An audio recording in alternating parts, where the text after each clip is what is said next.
Hello. Thank you for coming back to, hopefully you participated in the session one, mental health awareness. This is session two, I Wake Up Exhausted, a guide to managing stress. This is part of HealthNet's mental health awareness series. May is Mental Health Awareness Month, so we are taking some time to put out some special webinars that uniquely focus on these aspects of mental health. Today we are going to talk about stress. My name is Casey Coker. I am a psychotherapist, clinical behavioral health trainer here at Bronson Healthcare Group in partnership with HealthNet Employee Assistance Program, which if you're listening to this video, that's me. We are HealthNet Employee Assistance Program, and we are here to support organizations, their employees, and their families. So today we are going to define stress and describe how it impacts our health. We're going to describe how we engage in habits that make stress worse, identify ways to better manage our stress, and support others in managing their stress. I want to offer you a moment of rest. So the last year and a half has been wild. I am happy and hopeful to never say the word unprecedented again. Of course, we've been through a global pandemic, a global traumatic event. So I encourage you to take a moment to get comfortable in your seat, take a deep breath, rest your eyes, relax your shoulders, soften your jaw, and just take a moment to get comfortable in your seat. How is your body feeling? And what are you feeling today? Are you thirsty? Are you tired? Are you hungry? What are your hopes for listening to this webinar today? And now take a long and deep breath with a long and slow exhale. So one of the ways in which we keep ourselves in a place of high stress is that we live on these magical planets of places that don't exist.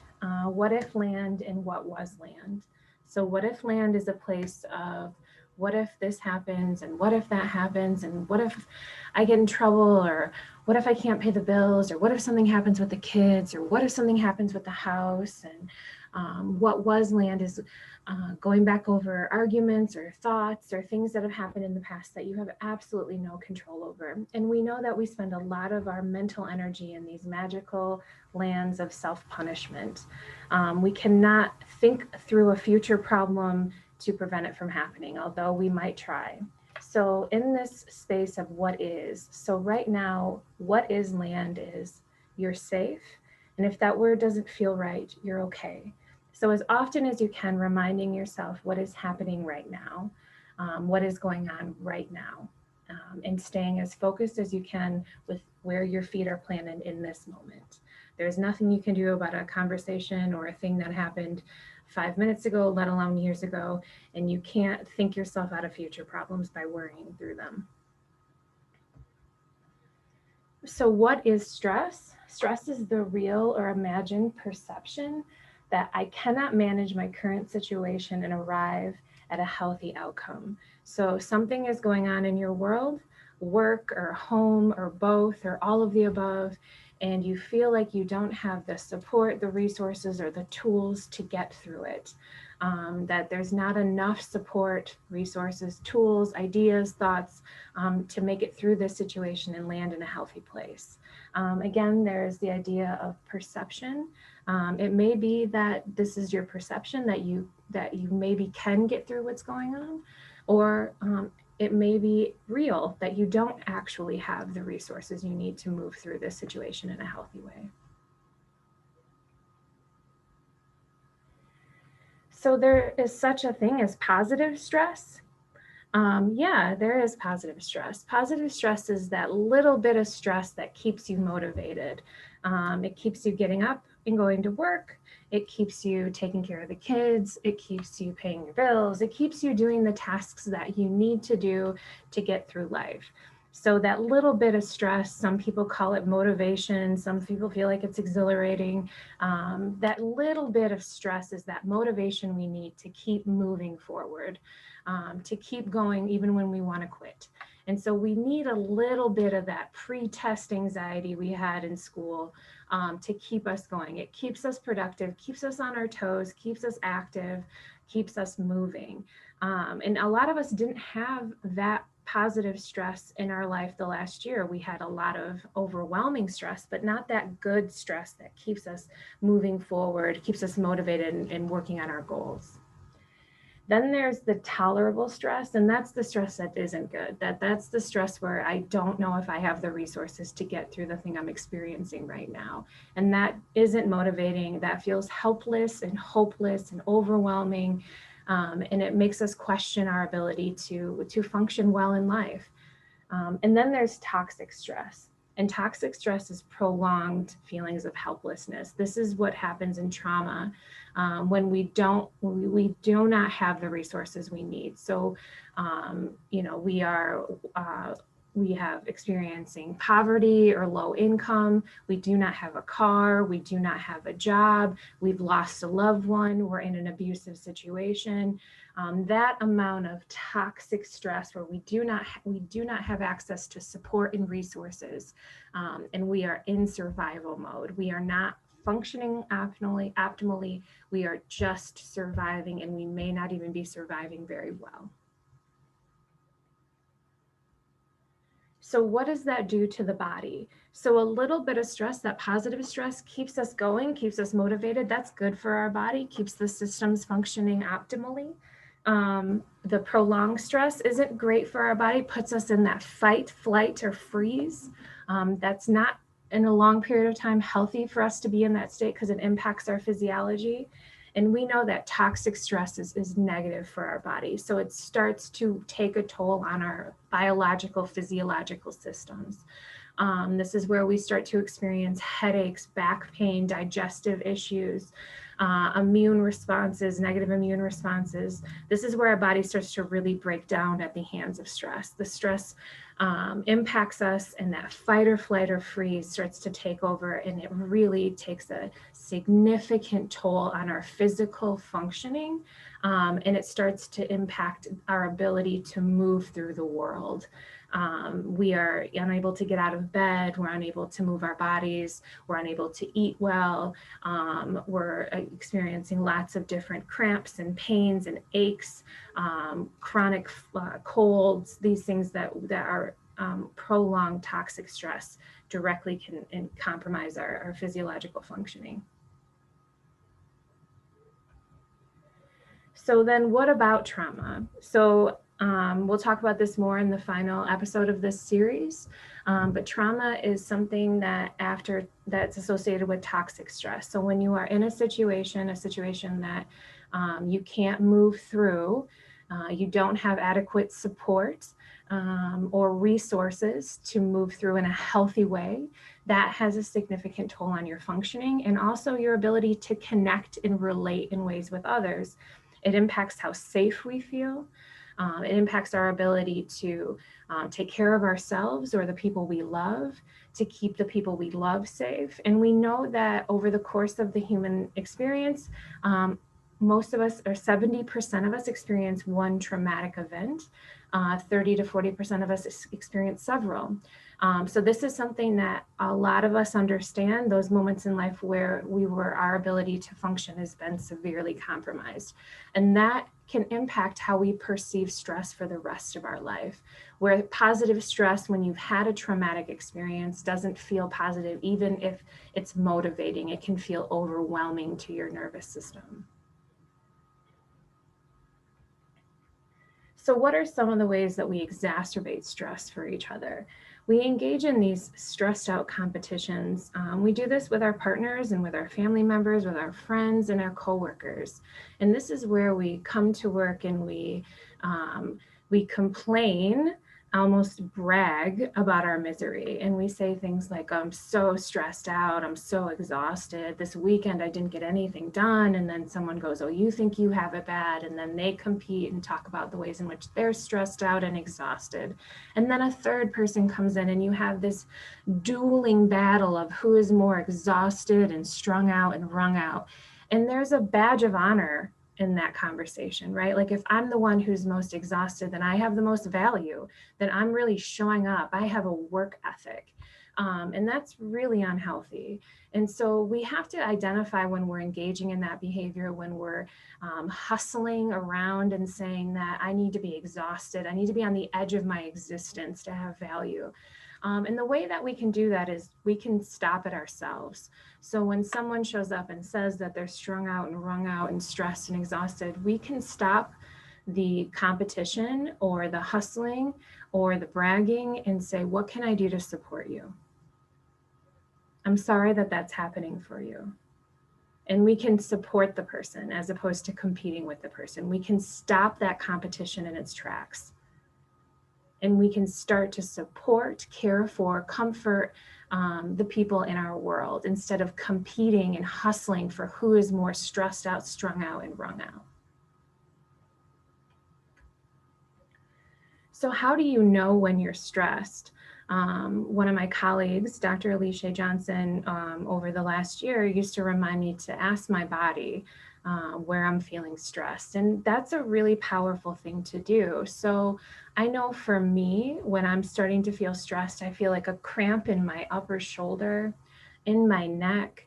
And if I keep pushing through it, right, because I got to have a strong work ethic. I need to work 10 hours a day to have value. I need to hustle and grind. I need to be in back-to-back Zoom meetings, or I need to be working 10 hours a day to have value, or I'll be lazy.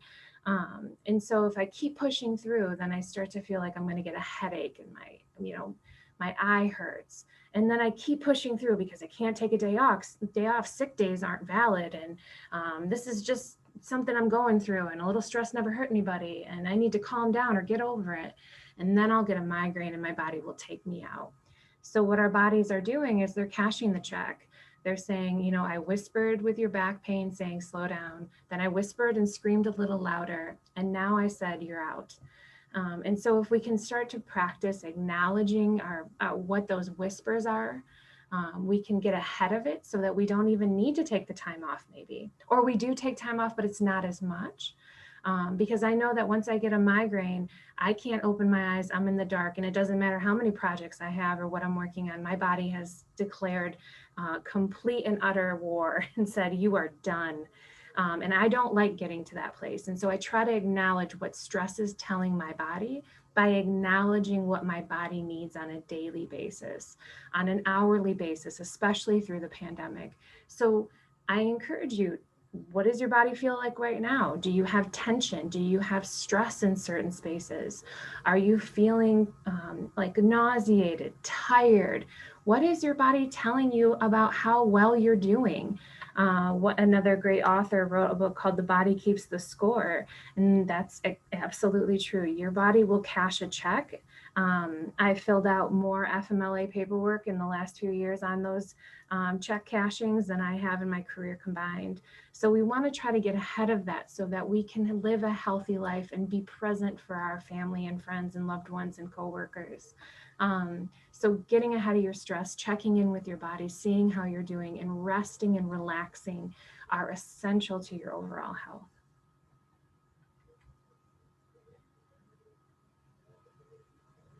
So when you are in that what is land, I ask you to investigate. If I'm feeling stressed, what am I stressed out about? Taking a moment, what's going on? What's happening in my life? I know I feel stressed. Is it the family? Is it bills? Is it work? What is going on? And we really, we know we feel a certain way, but we don't dig into it, investigate. What are some of the clues? What's happening? How do I know I'm stressed? In that way, we can start to address it. We can find out if we have the resources, the support, the tools we need, instead of assuming we don't. So in your feeling, okay, I'm feeling stressed in my body. For me, my shoulder's hurting, or I'm getting a little bit of a headache. Maybe I need water. Maybe I need to go for a walk. Maybe I need to call someone and laugh. Maybe I need to watch a cat video on YouTube, or, look at Instagram, as long as that's something healthy for you. So what are some of the things you can do, and what are you stressed about, so that you know what you need to do? And what type of support do you need? So this is actually from the book Love Languages. Um, and so different people need different kinds of support in different places. So for me, in the home, I like acts of service. So if the house is clean and laundry is done, that feels supportive for me. I can rest, I can relax, I can almost feel it in my body. However, at work, words of affirmation are better for me. So, what kind of support do you need? And help people understand what that looks like for you. We don't all have the same needs in terms of support, and what makes me feel supported and what makes you feel supported are different. And so, unless I know what you need to feel supported, I'm going to do what I need. And that may or may not map onto you. This is when, some people like gifts. So you might get a gift from someone and think, well, I didn't want this. But they know, they can see that you're stressed, and they're trying to do what they know how to do. So we have to first identify, what are our needs? How do I feel supported? When do I feel supported? What can people do to support me? And then communicate that to people. You can say, for me at work, when you acknowledge that I worked hard on this, that feels good, that feels supportive to me. Saying to my husband, when you pick up around the house, that feels supportive to me. Set them up for success. No one can read your mind. I don't care how long you've worked where you work. I don't care how long you've been married. No one knows what you're thinking. People are all living in their own beautiful heads. And so when you take that moment and say, okay, this is what I need to feel supported, and communicate that to the people you're in relationship with, that is such a gift for you and for them. Also, a support map is vital. So making a list of the people in your world and saying, what kind of support are they? So for me, this person is an emotional support. That means I can call them when I'm stressed and crying, and they'll listen to me. However, if I need to move my couch, I can't call that person. I call this person. So if I call this person when I'm emotional, they aren't going to be there for me in the same way. Their way of showing up is acts of service, but they don't offer words of affirmation. That's not how they're built. So what we get ourselves caught doing is that we say, but this is the person around me, and so I need them to be everything to me. That's not how it works, unfortunately. Some people are really strong emotional supports, and some people are really good at moving a couch, and some people are really good at helping you with strategy, but not everyone can be everything to you, and that sets you up for failure in relationship. So during the pandemic, I thought, who am I texting that isn't texting me back? Who do I go to for emotional support that doesn't give it to me? And I rearranged my support map to set it up for more success. What we can do is say, oh, but I keep going to this person and they don't emotionally support me. They can't emotionally support you, and you have to make a decision then what to do with that. So keep going back isn't going to result in them magically being able to support you. And for a lot of folks, that means your parents, that means your siblings. They cannot be that for you. And as disappointing as that is, you have to make the choice to stop knocking on that door. And so mapping out who's in your world, what kind of support they offer, if they offer support at all, and then going to the appropriate people or finding people to fill the gaps are ways that you can build up your support map. So I'm an animal person. I have 2 dogs and a cat. I would have many more if I didn't live downtown. So one of the ways that my animals keep me on my toes is they manage stress much better than me. So if you have a dog, a cat, or a horse, mammals, they shake. And why do they shake? because they get the ickiness out of their system. So if they have a stressful situation, you see that they shake it out. When my dogs get up from a nap, they shake it out. So just shaking out any stress that sits in your body.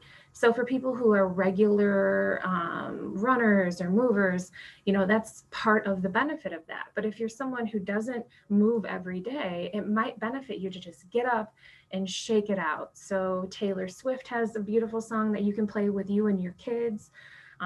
My sister-in-law is an elementary school teacher, and she does this all the time.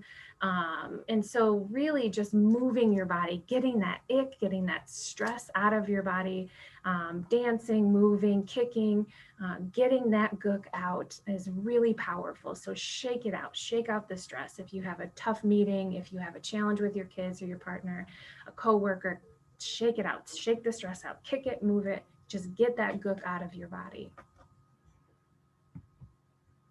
And it's important when you think of stress as the perception that you cannot do what you're being faced with, that you have, in fact, survived 100% of every single thing that has ever happened to you.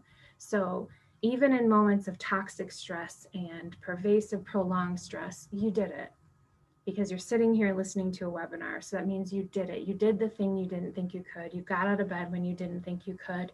You fed the kids and you went to work and you paid the bills. You figured it out. And that is remarkable. As a clinician, as someone who's worked with patients for 16 years, I know you're amazing. You know you're amazing. You're remarkable. And the fact that you've been able to do what you need to do to get through what you need to get through is really important to remember if you're facing a significant stressor now, is that you might have the resources, or you might have the ability to find the resources, the support, the tools you need to get through this thing you're experiencing. So thoughts, ideas, questions. Again, I want to say HelpNet is the reason I'm here. This is your employee assistance program. They're available for you 24 hours a day, 7 days a week. Brilliant clinicians, therapists who have lots of different specialties. They're here to help you with work. They're here to support organizations through this tough time. My email address is there. If you have any thoughts or questions specific to this webinar, we will be back with another webinar on relationships in this mental health series. That would be session 3, so look forward to that. I thank you for being with me this afternoon. That's when I'm taping this. My name is Casey Coker. Again, this is brought to you by HelpNet EAP in partnerships with Bronson Healthcare Group. So you take care of yourself, and I will see you soon.